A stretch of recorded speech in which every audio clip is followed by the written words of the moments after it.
बिस्मिल्लाहिर्रहमानिर्रहीम। अस्सलाम वालेकुम नाज़रीन, आप देख रहे हैं सरेआम न्यूज़। खबर शामिल करेंगे गुजरात से। थाना डिंगा पुलिस का मंशियात फरोशों के खिलाफ ग्रैंड ऑपरेशन। खतून समेत 5 मंशियात फरोश गिरफ्तार। 3.5 किलो से ज़ायद चरस और 20 लीटर शराब बरामद। तफसीलात के मुताबिक DPO गुजरात अहमद नवाज शाह की ज़ेर क़यादत ज़िला भर में मंशियात फरोशों के खिलाफ बड़े पैमाने पर कार्रवाइयों का सिलसिला जारी है।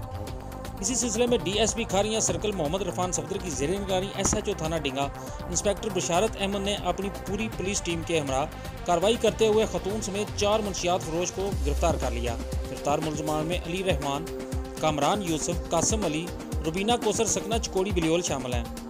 गिरफ्तार मुलजमान को गाँव चिकोड़ी बिलियोल के मुख्तलिफ मकामात पर रेड करके मंशियात और शराब फरोख्त करते हुए रंगे हाथों पकड़ा गया, जिनके कब्जे से 3.5 किलो से ज़ायद चरस और 30 लीटर से ज़ायद शराब बरामद की। जबकि मंशियात फरोशों के खिलाफ एक और कार्रवाई में शराब सप्लायर बिलाल हुसैन को गिरफ्तार करके मुलजिम के कब्जे से 10 लीटर शराब भी बरामद कर ली। गिरफ्तार मुलजमान के खिलाफ अलग अलग मुकदमात दर्ज करके मजीद तफ्तीश का आगाज कर दिया गया है। पुलिस थाना डिंगा की समाज दुश्मन अनासर के खिलाफ मुसलसल कार्रवाइयों पर अवामी इलाका ने ज़बरदस्त अल्फाज में खराज तहसीन पेश किया।